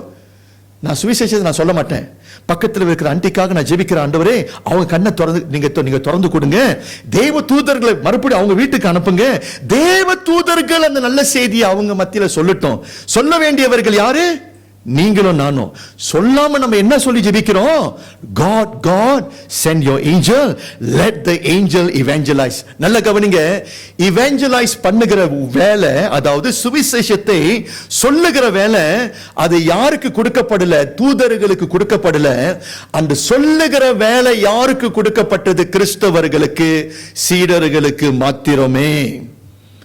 கிறிஸ்தவர்களுக்கு, சீடர்களுக்கு மாத்திரமே. உங்களுக்கும் எனக்கும் அந்த கட்டளை கொடுக்கப்பட்டது. That is why இது நன்றாய் பவுல் விளங்கி அதே ரோமர் சபைக்கு அவர் என்ன சொல்றாரு? என் கூட வாங்க. This is so important. You must understand the sequence so well. Romans chapter 10 verse 13 to 15. Now இப்போ நான் என்ன சொல்லி பேசிக் கொண்டிருக்கிறேன்? No salvation without people hearing the gospel. ரட்சிப்பு இல்லங்க, ரட்சிப்பு வராது. நீங்க எவ்வளவுதான் ஜெபம் பண்ணினாலும், எவ்வளவுதான் ஊக்கமாக உபவாசம் பண்ணி ஜெபம் பண்ணினாலும் மற்றவங்க ரட்சிக்கப்பட மாட்டாங்க. ரட்சிப்பு எப்பொழுது வரும்? You and I, Joshua Gen, வாலிபர் கூட்டம், சபையில் இருக்கிற எல்டர்ஸ், சபையில் இருக்கிற டீக்கன், சபையில் இருக்கிற விசுவாசி, நீங்க எல்லாரும் சுவிசேஷத்தை போய் பிரசன்ட் பண்ணணும், காஸ்பலை பிரசன்ட் பண்ணணும், அப்போதான் சுவிசேஷம் வரும். ஓகே, இதை உறுதிப்படுத்துறேன். ரோமர் 10 அதிகாரம் 13 15 வாசிங்கம்மா.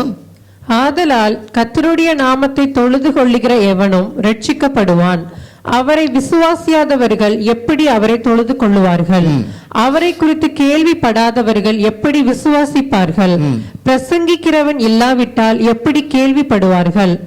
அனுப்பப்படாவிட்டால் எப்படி பிரசங்கிப்பார்கள்? சமாதானத்தை கூறி நற்காரியங்களை சுவிசேஷமாய் அறிவிக்கிறவர்களுடைய பாதங்கள் எவ்வளவு அழகானவைகள் என்று எழுதியிருக்கிறது.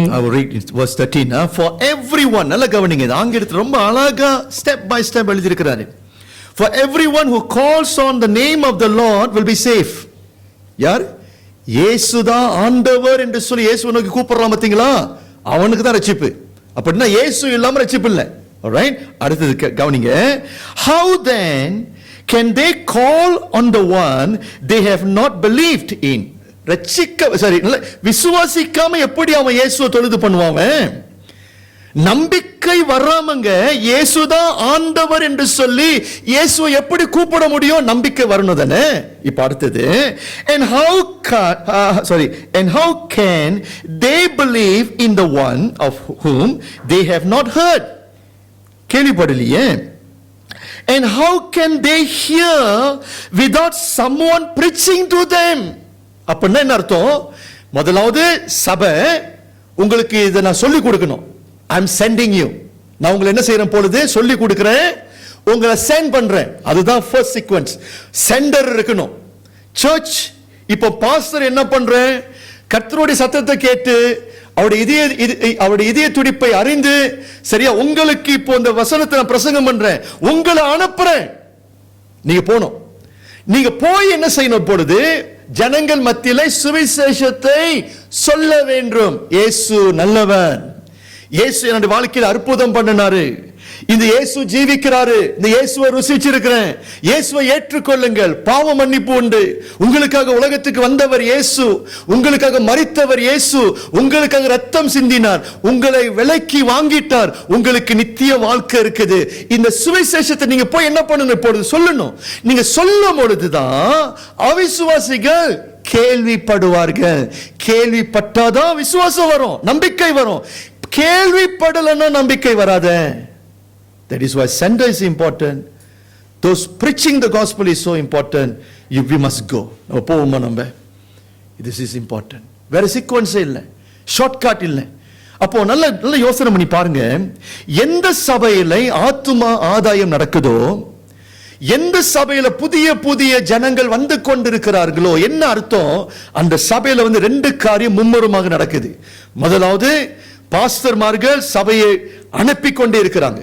Always send them for this mission. Firstly, sender. இரண்டாவது, சபையில இருக்கிறவர்கள் எல்லாரும் சுவிசேஷத்தை நன்றாய் சொல்லுகிறவர்கள், பாரம் உள்ளவர்கள். ஆமீன் சொல்லுங்க. அந்த பாரம் நமக்கு இருக்கணும், இந்த பாரம் இருக்கணும். ஒருவேளை நான் சொல்றேன், நல்லா கவனிங்க. பாஸ்டர் பிரசங்கம் பண்ணும் பொழுது கர்த்தர் உங்களுக்கு யாராவது உங்களுக்கு காட்டலாம். திஸ் பர்டிகுலர் ஃப்ரெண்ட், இந்த சொந்தக்காரங்க இருக்கிறாங்க, இந்த பக்கத்து வீட்டில் இருக்கிற ஆண்டி இருக்கிறாங்க, யாராவது கர்த்தர் உங்களுக்கு காண்பிக்கலாம், கர்த்தர் உங்களுக்கு காண்பிக்கலாம். இந்த நேரத்தில் I got one friend, the Lord is reminding me I need to go. அப்படி கர்த்தர் உங்களுக்கு ஒரு வார்த்தையை வச்சாருன்னா, அந்த பாரத்தை வச்சாருன்னா, கீழ்ப்படிந்து சரியா போய் அந்த சுவிசேஷத்தை போய் சொல்லுங்க. நான் ஒன்னு சொல்றேங்க, அற்புதம் நடக்கும், அற்புதம் நடக்குங்க.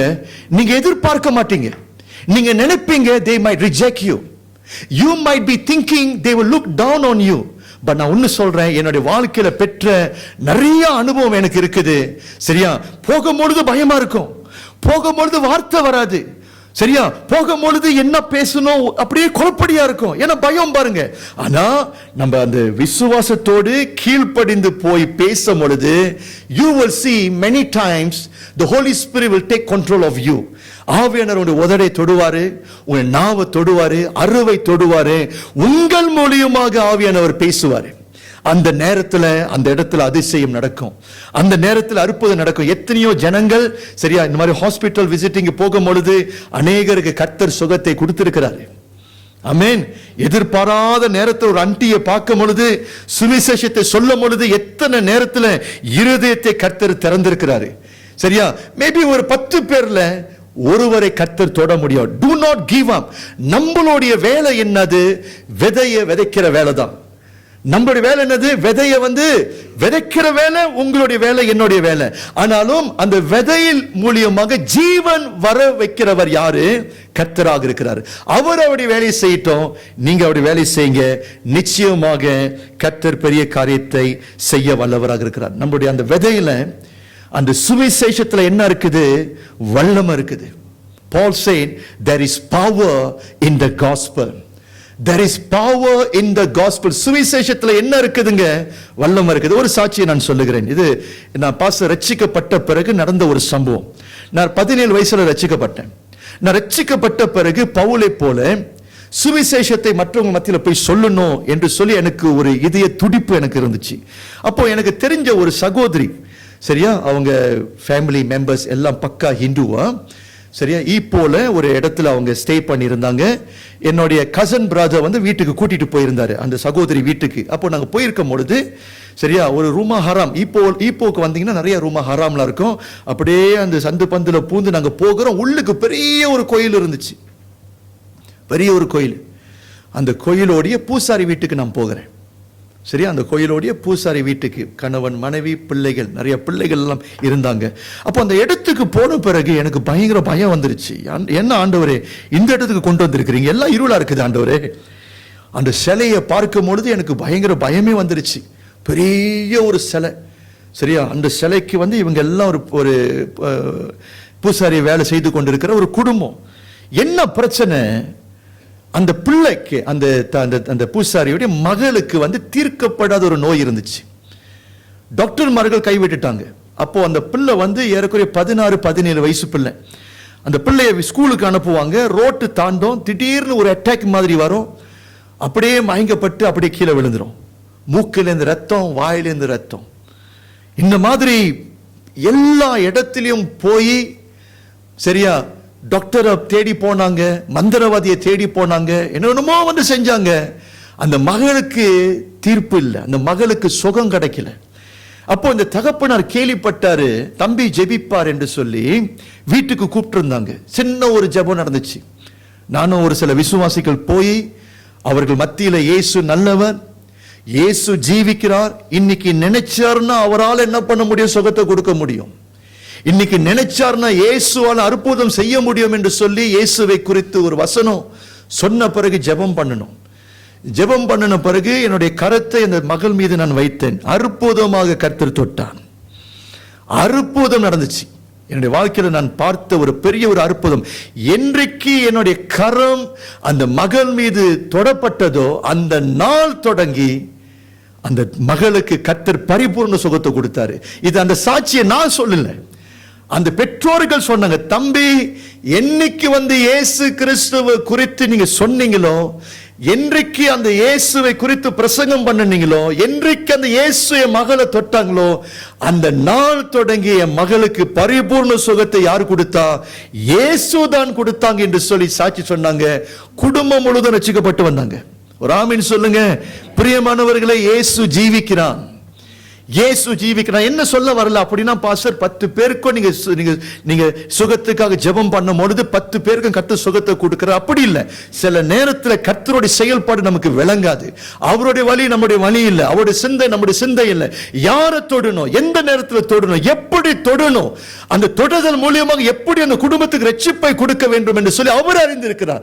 அப்ப நீங்களும் நானும் வெசலா தான் இருக்கிறோம். நீங்களும் நானும் வேலைக்காரனாக தான் இருக்கிறோம். கீழ்ப்படிங்க. கர்த்தர் சொல்லுவாரு, இந்த மகளுக்காக ஜெபம் பண்ணு, இவங்களை தேடிப்போ, இந்த சகோதரி மத்தியில போய் சுவிசேஷத்தை போய் சொல்லு என்று சொல்லி அந்த வார்த்தை வரும்பொழுது புறப்பட்டு போங்க. You will see God do mighty work. இந்த ஆண்டிலே கர்த்தர் செய்வார். இந்த ஆண்டிலே கர்த்தர் செய்ய எனக்கு ஒரு பெரிய ஒரு ஆசை என்ன தெரியுமா? இந்த வருஷம் கடைசியில எத்தனை பேர் 5 பேர் நான் கொண்டுட்டு வந்துட்டேன் பாஸ்டர். சூசன் எத்தனை பேர் பாஸ்டர்? 7 பேரை கொண்டுட்டு வந்துட்டேன் பாஸ்டர். டேவ் எத்தனை பேரு பாஸ்டர்? உங்களுக்கு தெரியாது பாஸ்டர். பசேர் கூடாங்கள 20 பேரு ஞானஸ்தானத்துக்காக காத்து கொண்டிருக்கிறாங்க. கர்த்தர் பெரிய காரியத்தை செய்வார். God will do mighty things. கர்த்தராலே அற்புதம் செய்ய முடியும். புறப்பட்டு போக இருக்கிறோம். ஒரு ஆமீன் சொல்லுங்க. ரைட், சரி பாஸ்டர், இவ்வளவு பேசிட்டீங்க பாஸ்டர். இந்த அழைப்பு, இந்த சுவிசேஷத்தை போய் மற்றவங்க கிட்ட சொல்லுகிறது தனிப்பட்ட அழைப்பு. இது எல்லாருக்காகவும் இல்ல பாஸ்டர், இது உங்களை போல ஒரு சிலருக்கு தான் அப்படின்னு நிறைய பேருக்கு தப்பான அபிப்பிராயம் இருக்குதானே. இது எங்களுடைய வேலை இல்ல பாஸ்டர். நாங்க சிங்கப்பூர்ல போய் வேலை செஞ்சுட்டு வரோம். நாங்க காணிக்கை சரியா கொடுத்துடுறோம். சரியா, வாரம் வந்துட்டு போயிடுறோம் பாஸ்டர். ஆனா போய் சொல்லுகிறது, சரியா, மற்றவங்களுக்காக போய் ஜெபிக்கிறது, இது எங்களுடைய வேலை இல்ல பாஸ்டர். இது யாருடைய வேலை? உங்களுடைய வேலை. இது யாருடைய வேலை? சீடர்களுடைய வேலை. இது ஜோனாவுடைய வேலை. ஏன்னா இவங்க இதற்காகவே அழைக்கப்பட்டவங்க. அப்படியா? இல்லங்க, இல்ல. பவுல் சொன்னா பாத்தீங்களா, இது என்னுடைய தலையில எனக்கு விழுந்த ஒரு கடமைன்னு சொன்னார் பாத்தீங்களா. என்ன அர்த்தம்? எல்லாருக்கும் கொடுக்கப்பட்ட ஒரு பொறுப்பு. இது எல்லாருக்கும் கொடுக்கப்பட்ட ஒரு அழைப்பு.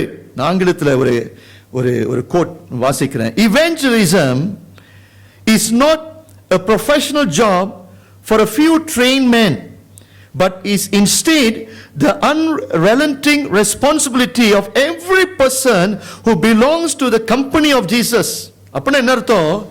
சுவிசேஷம் சொல்வது சரியா ஒரு குறிப்பிட்டவர்களுக்கு கொடுக்கப்பட்ட அழைப்பு இல்லை. சுவிசேஷத்தை சொல்வது யாருக்கு? எல்லா கிறிஸ்தவர்களுக்கு கொடுக்கப்பட்ட அழைப்பு, கடமையாக இருக்குது. ஆமென் சொல்லுங்க. அப்படின்னா நீங்களும் நானும் பவுலாக இருக்கிறோம். நீங்களும் நானும் அதற்காக அழைக்கப்பட்டு இருக்கிறோம். நீங்களும் நானும் மனுஷனை பிடிக்கிறவர்களாய் சரியா அதற்காகவே அழைக்கப்பட்டு இருக்கிறோம். ஆமென். Who will go? நம்முடைய இருக்கிறேன். Who will go? Are you ready? Who will go? இன்னைக்கு வானத்திலே ஒரு சத்தம். தேவன் பேசுகிறார், சபையோடு பேசுகிறார், இந்த தேசத்துல பேசுகிறார், தேசத்தோடு பேசுகிறார். எனக்காக யார் போவா? பழைய ஏற்பாட்டுல இதே வார்த்தை ஒரு மனுஷனுக்கு வந்துச்சு. ஏசியா தீர்க்கதரிசி. அந்த நாட்களில் யூதர்கள் தேவனுடைய வழியை விட்டு பாவத்திலே வாழ்ந்து கொண்டிருந்தார்கள். தேவனுடைய ஜனம் அழிவுக்கு நேராய் போய் கொண்டிருந்தார்கள். தேவனுடைய ஜனம் தேவனை தேடாமல் விக்கிரக ஆராதனைக்கு அவர்கள் அடிமைகளாக இருந்தார்கள். அந்த நேரத்தில், அந்த பயங்கரமான நாட்களிலே, பாவம் நிறைந்த நாட்களிலே, அழிவு நிறைந்த நாட்களிலே ஒரு நாள் ஒரு சத்தம் வந்துச்சாம். வானத்திலிருந்து ஒரு சத்தம் வந்துச்சு. God the Father was asking, who shall go? யாரை நான் அனுப்புவேன் சத்தம் வந்தது. இந்த வசனத்தை வாசிப்போமா? ஏசாயா 6:8.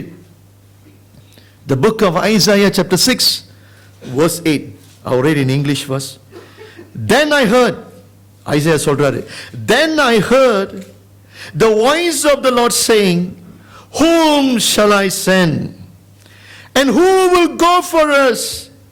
And I say, here I am, send me God. வாசிங்கம்மா. பின்பு யாரை நான் அனுப்புவேன், யார் நமது காரியமாய் போவான் என்று உரைக்கிற ஆண்டவருடைய சத்தத்தை கேட்டேன். அதற்கு நான், இதோ அடியேன் இருக்கிறேன், என்னை அனுப்பும் என்றேன். ஏசாயா என்ன சொன்னாரு? மேலே இருந்து சத்தம் வருது. இன்னைக்கு சபையோடு கர்த்தர் பேசிக் கொண்டிருக்கிறாரு. வாலிபர் பிள்ளைகளே, முதியோர் வாலிபர் பிள்ளைகளே, பெற்றோர்களே, உங்களோடு கர்த்தர் பேசிக் கொண்டிருக்கிறாரு. யாரை நான் அனுப்புவேன்? whom shall I send? அதற்கு ஏசாயா என்ன தெரியுமா ரெஸ்பாண்ட் பண்ணினாரு? ஆண்டவரே இதோ நான் இருக்கிறேன். ஆண்டவரே இதோ நான் இருக்கிறேன். ஆண்டவரே என்னை அனுப்புங்கள் என்று சொல்லி தன்னை அவன் என்ன பண்ணினான்? அர்ப்பணித்தான். இந்த ஆண்டிலே நம்ம அர்ப்பணிப்போம். Like Isaiah the prophet, like Paul the apostle, let us give ourselves to God for this important commission. பிரியமானவர்களே, நான் விசுவாசிக்கிறேன் இந்த ஆண்டிலே ஏன் கர்த்தர் நமக்கு இந்த வார்த்தையை கொடுத்தார் என்றால் அதுல முக்கியமான ஒரு காரியம் இருக்குது. ரட்சிப்பு மட்டும் இல்லைங்க. நான் விசுவாசிக்கிறேன் கர்த்தருடைய வருகையின் காலம் சமீபமாக இருக்கிறது. ஒரு முக்கியமான அடையாளம் என்ன தெரியுமாங்க? இயேசு கிறிஸ்து வருகிறதுக்கு முன்ன ஒரு முக்கியமான ஒரு அடையாளத்தை கர்த்தர் கொடுத்திருக்கிறாரு. சரியா? சுவிசேஷம் உலகம் எங்கும் புறப்பட்டு போக வேண்டும்.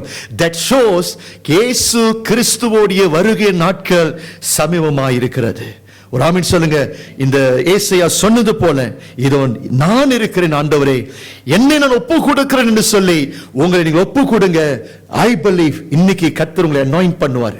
கர்த்தர் இன்னைக்கு ஒரு புதிய அபிஷேகத்தை கொடுப்பாரு. உங்களுக்கு கர்த்தர் ஒரு புதிய ஞானத்தை கொடுப்பாரு. உங்களுடைய நாவிலே அவருடைய வார்த்தையை வைப்பாரு. if you give yourself to God, and I'm sure உங்கள் மூலியமாக, என் மூலியமாக, இந்த சபை மூலியமாக கர்த்தர் பெரிய காரியத்தை செய்ய போகிறார். ஒரு ஆமென். ஒரு கதையை சொல்லி நான் முடிக்கிறேன். ஒரே ஒரு கதை இறுதியில. இது ரொம்ப வருஷத்துக்கு முன்ன நடந்த ஒரு கதை. 18 something. ஜட்சன் எடோனைரம் என்று சொல்லி ஒரு மனுஷன் இருந்தான். இந்த கதையை நான் ஏற்கனவே சொல்லியிருப்பேன். எடோனைரம் ஜட்சன் இவன் எந்த தேசத்திலே சேர்ந்தவன்? அமெரிக்கா தேசத்திலே சேர்ந்தவன். எடோனைரம் ஜட்சனுடைய அப்பா ஒரு போதகர், நல்ல வசதியான ஒரு போதகர், நல்ல ஒரு பேப்டிஸ்ட் சபை அவருக்கு இருந்துச்சு. அப்பாவுடைய பெரிய ஒரு ஆசை என்ன தெரியுமாங்க? அப்பாவுக்கு வயசாயிருச்சு, எனக்கு பிறகு என்னுடைய வாலிப மகன் இந்த போதகர் ஊழியத்தை எடுத்து செய்ய வேண்டும் என்று சொல்லி அப்பாவுடைய இதய துடிப்பு. சபை இருக்குது, விசுவாசி இருக்கிறாங்க, காணிக்கை வருது.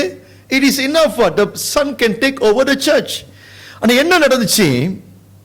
இந்த மாதிரி சில நாட்கள் போய் கொண்டிருக்கும் பொழுது எடோனைரம் ஜட்சனுக்கு ஒரு அழைப்பு வந்துச்சு. எப்படி கர்த்தர் ஜோனாவுக்கு அழைப்பு கொடுத்தாரோ, எப்படி கர்த்தர் ஏசாயாவை கூப்பிட்டாரோ, எப்படி கர்த்தர் பவுலை கூப்பிட்டாரோ, சீடர்களை கூப்பிட்டாரோ, அந்த நாட்களிலே மெல்லிய குரலிலே கர்த்தர் அவனோடு பேசினார். எடோனைரம் ஜட்சன், நீ என்ன செய்ய வேண்டும்? you need to go to Burma. எங்க போகணும்? அமெரிக்கா தேசத்தை விட்டுட்டு நீ பர்மா தேசத்துக்கு நீ புறப்பட்டு போக வேண்டும் என்று சொல்லி அவனுக்கு அந்த ஒரு அழைப்பு வந்தது, ஒரு கட்டளை வந்தது. நல்ல கவனிங்க. அமெரிக்கா தேசம் வசதியான தேசம். பர்மா தேசத்துல ஒன்றும் இல்லை, பற்றாக்குறை, சாப்பாட்டு கூட இல்லை, ஜனங்கள் பஞ்சத்தில் இருக்கிறாங்க, பயங்கர யுத்தம். அங்க போனீங்கன்னா நீங்க மறுபடியும் உயிரோட வீட்டுக்கு திரும்பலாம், அது கேள்விக்குறிதான். It was a very risky job. It was a risky calling. But பாருங்க, இந்த ஏசாயா ரெஸ்பாண்ட் பண்ணனது போல, ஆண்டவரே நீர் எனக்கு ஒரு அழைப்பு கொடுத்திருக்கிறீங்க. அங்க அநேக ஆத்துமாக்கள் ரட்சிக்கப்படாமல் இருக்கிறாங்க. பர்மா தேசம் ஆக்சுவலி அந்த டைம்ல ஹிந்துவிசம் அண்ட் ஜனங்கள் புக்தர் மதத்தராக இருந்தார்கள். கிறிஸ்தவ மதம் அந்த இடத்துல இல்லை. அப்போ இவன் என்ன சொல்றான் பாருங்க, தன்னை அர்ப்பணித்து நான் புறப்பட்டு போகிறேன் என்று சொல்லி he responded to the calling. In 1812 he went to Burma as a missionary.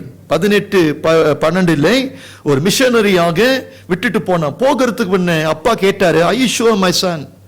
இவ்வளவு சலுகை இருக்குது, உனக்கு இவ்வளவு நன்மை இருக்குது, இதெல்லாம் விட்டுட்டு நீ போகிறாயோ, நீ திரும்பி வருவியா இல்லையான்னு எனக்கு ஒரு கேள்விக்குறியா இருக்குது. Do you really want to sacrifice yourself? He said, Father, I got no choice. It is an obligation. எங்க கடவுளை நீ கூப்பிட்டு இருக்கிறாரு, நான் புறப்பட்டு போவேன் என்று சொல்லி அவனுக்கு அந்த பாரத்தோடு அவன் என்ன செய்யறான், மனைவியோடு புறப்பட்டு போறான். During the voyage, the vessel was caught in a monsoon in a bay of Bengal. As a result, his pregnant wife Anne became severely ill. In frail health, she gave birth to their first child, who soon died and had to bury it at the sea. கடல்ல பிரயாணம் பண்ணி கொண்டிருக்கும் பொழுது மனைவி கர்ப்பவதியா இருக்கிறான். சரியா, கடல் கொந்தளிப்பு. சரியா, அவங்களுக்கு சுகம் இல்லை. பிரசவ நேரம் வந்தது, கப்பல்லையே பிரசவ நேரம் வந்த பிறகு பிள்ளையை பெத்து எடுத்தா, பிள்ளை செத்துருச்சு. செத்து போன குழந்தைய பெத்து எடுக்கிறான். அடக்கம் பண்றதுக்கு இடம் இல்லை. அப்பா என்ன சொன்னாங்க, வசதி உனக்கு இருக்குது, எல்லாம் உனக்கு இருக்குது. இவன் மிஷனுக்காக வரான், கடவுளுக்காக சுவிசேஷத்தை சொல்லணும் என்று சொல்லி பிள்ளையை இப்பொழுது என்ன பண்றான், கடலுக்கு ஒப்பு கொடுக்கிறான். பிள்ளையை எங்க அடக்கம் பண்ணிட்டான், கடல்ல பிள்ளையை ஒப்பு கொடுத்துட்டான். போயிருச்சா பாருங்க, பிள்ளையை கொடுத்துட்டான். இப்போ ரெங்கூனுக்கு வந்துட்டாரு. இன் ரெங்கூன் கொஞ்ச நாள் வாழ்ந்து கொண்டிருந்தான், சுவிசேஷத்தை போய் சொல்லி கொண்டிருந்தான். he got arrested. He was arrested as a result being a foreigner and was thrown into prison. He was 37, 37 வயசு. கல்யாணம் பண்ணினோ பிள்ளைங்களோடு நம்ம ஜோலியா இருக்கிற வயசுங்க. யாருக்கு 37 வயசு, 35 வயசு?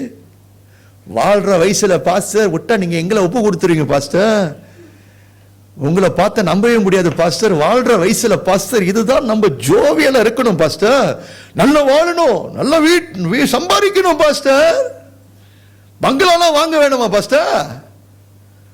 என்ன பாஸ்டர் ரெங்கூன் பேசிக்கிட்டு இருக்கிறீங்க? பாருங்க, ரெங்கூனுக்கு போன பிறகு the condition of the prison was absolutely horrible. He was put in a room of 100 men. ஒரே சின்ன ஒரு அறையில 100 பேரு சரியா சரியா ஆட்கள் இருக்கிறாங்க. While in prison, his second and third child died due to lack of food. அங்க போன பிறகு ரெண்டு குழந்தை பிறந்துச்சு. 2 குழந்தை சாப்பாட்டு இல்லாம பட்டினியிலே பிள்ளைங்களை கொடுத்துட்டான். இப்ப யார் இருக்கிறா?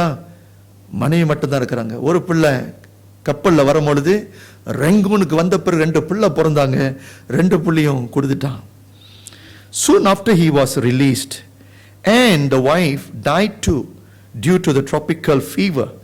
As he buried his wife, he wept like a lost little child. He lost his one and only true friend, his wife Anne. கடைசில மனைவிக்கும் ஜுரம் தாக்கப்பட்டு மனைவி இழந்துட்டான். என்ன ஐயா கிறிஸ்தவ வாழ்க்கை? நம்ம வாழ்ற கிறிஸ்தவ வாழ்க்கையும் மிஷனரிமார்கள் வாழ்ந்த கிறிஸ்தவ வாழ்க்கை, நீங்க பார்க்கிற கிறிஸ்டியானிட்டியும் பவுல் நாட்டில் இருந்த கிறிஸ்டியானிட்டி பெரிய பெரிய கேப் இருக்குதுங்க. பெரிய கேப் இருக்குது. Something wrong somewhere. Something wrong with our faith. Something wrong with our Christianity. நம்ம எங்கேயோ நம்ம இருக்கிறோம். கிறிஸ்டியானிட்டி எங்கேயோ போயிருச்சு. சில சபைக்கெல்லாம் போனா இது டிஸ்கோ பப்பா அல்லது இது ஒரு சபையா கூட வித்தியாசம் கண்டுபிடிக்க முடியல. தலை தெறிக்க ஆடுதுங்க. கேட்டா ஓஷிப்பா, தலை தெறிக்க ஆடுதுங்க. கேட்டா இதுதான் கிறிஸ்டியானிட்டி பாஸ்டர், இயேசு நல்லவர் பாஸ்டர், நல்ல வச்சிருக்கிறார் பாஸ்டர். ஆனா பைபிள் இருக்கிற கிறிஸ்டியானிட்டி, மிஷனரிமார்கள் வாழ்ந்த Christianity is totally different. Is totally different. பரலோகம் இந்த கிறிஸ்தவ மதத்தை அங்கீகரிக்கவில்லை. That is why I say all of us like a dead Christian, செத்தவர்களாக இருக்கிறோம். நல்ல கவனிங்க, எல்லாத்தையும் இழந்து போன பிறகு கடைசியா அவன் சொன்ன வசனம், in the midst of all his suffering and trouble, he said, I will not leave Burma until the cross is planted here. I'm not going to leave this place. Let me die here. இந்த இடத்தில் சுவிசேஷத்தை நான் சொல்லே ஆக வேண்டும். என் மூலியமாக ஜனங்கள் ரட்சிக்கப்பட வேண்டும். நான் பரலோகத்துக்கு போனால் நான் மாத்திரமல்ல, மற்றவர்களை நான் கொண்டுட்டு போவேன். பர்மா தேசம் ரட்சிக்கப்பட வேண்டும், என் மூலியமாக இந்த இடத்துக்கு ரட்சிப்பு வர வேண்டும் என்று சொல்லி, in the midst of severe persecution, he preached the gospel. இன்னைக்கு நான் ஒன்னு சொல்றேன், பர்மா தேசத்துக்கு நீங்க போனீங்கன்னா அநேக இடத்தில் சபைகள் உண்டு. நிறைய இடத்தில் இவன் சொன்னா பாத்தீங்களா, I will not leave Burma until the cross is planted here by Jetson Adoniram. அந்த வசனத்தை வாசகமாக எல்லா நிறைய சபையில எழுதி வச்சிருக்கிறாங்க. பிகாஸ் அன்னைக்கு அவன் போயிருக்கலனா இன்னைக்கு பர்மா தேசத்துல ரட்சிக்கப்பட்ட கிறிஸ்தவர்கள் இல்லை. இன்னைக்கு சத்தம் வருது, 2025 யாரை நான் அனுப்புவேன்? Will you go? நம்ம சொல்ல போகிறோம், ஆண்டவரே இதோ நான் இருக்கிறேன், என்னை அனுப்புங்கள் என்று சொல்லி. ஆமென். சரியா? ஒரே ஒரு வசனத்தை வாசிச்சுட்டு நம்ம முடிப்போம். நம்ம என்ன செய்ய போகிறோம்? the first step, we take this first step. Pastor இவ்வளோ பேசிட்டீங்க பாஸ்டர், நான் என்ன பண்ண போகிறேன்? முதல் ஸ்டெப் என்னதுன்னா, மத்தேயு 9 வாங்க, வசனம் 37 38. மத்தேயு 39 அதிகாரம் 37 38 நான் ஆங்கிலத்தில் முதல் வாசிக்கிறேன். Then he said to his disciples, Jesus telling to disciples, the harvest is plentiful, but the laborers are few. 38. Therefore, pray earnestly to the Lord of the harvest to send out laborers into his harvest. வாசிங்கம்மா. தம்முடைய சீஷர்களை நோக்கி, அறுப்பு மிகுதி, வேலையாட்களோ கொஞ்சம். ஆதலால் அறுப்புக்கு எஜமான் தமது அறுப்புக்கு வேலையாட்களை அனுப்பும்படி அவரை வேண்டிக் கொள்ளுங்கள் என்றார். வேண்டிக் கொள்ளுங்கள் என்றார். நல்ல கவனிங்க, வயல்ல வேலை செய்கிறவர்கள் காலத்தோட வேலை செய்யணும். ரைட்டு தானே? வயல்ல வேலை செய்கிறவங்க, especially talking about context of middle eastern, காலகட்டத்தோட வேலை செய்யணும். அதாவது சரியான சீசன்ல தான் விதைக்கணும், சரியான சீசன்ல தான் அறுவடை செய்யணும். ஏன்னா மழை, அந்த சீசன் பொறுத்து தான் மழை பெய்யும். விளங்குதா இல்லையா? அதே மாதிரி தான் அறுவடைன்னு சொல்லும் பொழுது காலம் பொறுத்து, அறுவடைன்னு சொல்லும் பொழுது காலம் பொறுத்து. இது என்ன காலம்? அறுவடை பண்ணுகிற காலம். This is a season. இந்த சீசனை நம்ம மிஸ் பண்ணிட்டோம், you may not harvest. ஏன் கர்த்தர் இந்த வார்த்தையை சபைக்கு கொடுத்திருக்கிறார்? கிறிஸ்துவின் ஸ்தலத்துக்கு. உங்களுடைய கண்ணை அனாந்து பாருங்கள், உங்களுடைய கண்ணை அனாந்து பாருங்கள். இந்த பட்டணத்திலே அறுவடைக்கு ஆட்கள் ரெடியா இருக்கிறாங்க. This is a season. நீ புறப்பட்டு போ, உங்கள் மூலியமாய் கர்த்தர் பெரிய காரியத்தை செய்வார். ஒன்று. அதே சமயத்தில் கர்த்தர் இன்னொரு முக்கியமான ஒரு வார்த்தையை சொல்றாரு. இதுதான் ஆரம்பம். 38ல therefore pray earnestly. Pray earnestly. இயேசு சொல்ற ஊக்கமாக ஜெபிங்க, நேரடியாக அனுப்பல. நீ ஊக்கமாக ஜெபி. நம்ம சபை ஒரு ஜெபிக்கிற ஒரு சபையாக மாறணும். ஏன்னா நான் விசுவாசிக்கிறேன், முதலாவது நம்ம முழங்கால் போடணும். தனிப்பட்ட வகையில சபையாக, தலைவர்களாக, பாஸ்டராக நம்ம எல்லாரும் முழங்கால் போட்டு, ஆண்டவரே நான் ஜெபிக்கிறேன் என்று சொல்லி நீங்க ஜெபிக்கும் பொழுது கர்த்தர் என்ன பண்ணுவாரு? உங்களுடைய இருதயத்தை மாற்றுவாரு. இப்ப நமக்கு என்ன பிரச்சனை? இருதயம் தான் கோளாறு. ரைட்டு தானே? இருதயம் நமக்கு யாரோட சிண்ட்ரம்? யோனா சிண்ட்ரம் இருக்குது. அது மாறணும். அது மாறணும்னா நம்ம முதலாவது நம்ம என்ன செய்யணும்? நம்ம நன்றாய் ஜெபிக்கிற ஒரு சபையாக மாறணும். Because it's a warfare. இது யுத்த களம்ங்க. நம்ம ஜெபிக்கும் பொழுது கர்த்தர் நம்முடைய இருதயத்தை மாற்றி, நம்முடைய இருதயத்தை அவருடைய இருதயமாக தேவன் மாற்றி, அவருடைய தரிசனத்தை நமக்கு கர்த்தர் நமக்கு கொடுக்கணும். சரியா? அப்ப நம்ம God must condition us. In order God to condition us, we need to start with prayer. இந்த ஆண்டிலே ஊக்கமாக நம்ம ஜெபிப்போம். இருதயம் மாற்றப்பட்டவர்களாய் பாரத்தோடு நம்ம புறப்பட்டு நம்ம போவோம். கர்த்தர் பெரிய காரியத்தை செய்வார். Can we do that? That is our first step. ஆமீன் சொல்லுங்க. இன்னைக்கு கர்த்தர் உங்களோட பேசினாரா? நாங்க நினைச்சோம் பாஸ்டர் பேசுவார், இன்னைக்கு பங்களாவை பற்றி பேசுவாரு, ஹெலிகாப்டர் வாங்க போறேன், நான் பிளேன் வாங்க போறேன், அதுக்காக தான் நியூ இயர் சர்வீஸ்க்கு வந்திருக்கிறோம். இல்லைங்க, கர்த்தர் இதை கொடுக்கல. சீக்கிரம் வரப்போகிறாரு, சீக்கிரம் வரப்போகிறாரு. செய்ய வேண்டியதை செய்வோம். God bless you. கண்ணை மூடி நம்ம ஜெபிப்போம். எல்லோரும் எழுந்து நம்ம ஜெபிப்போம்.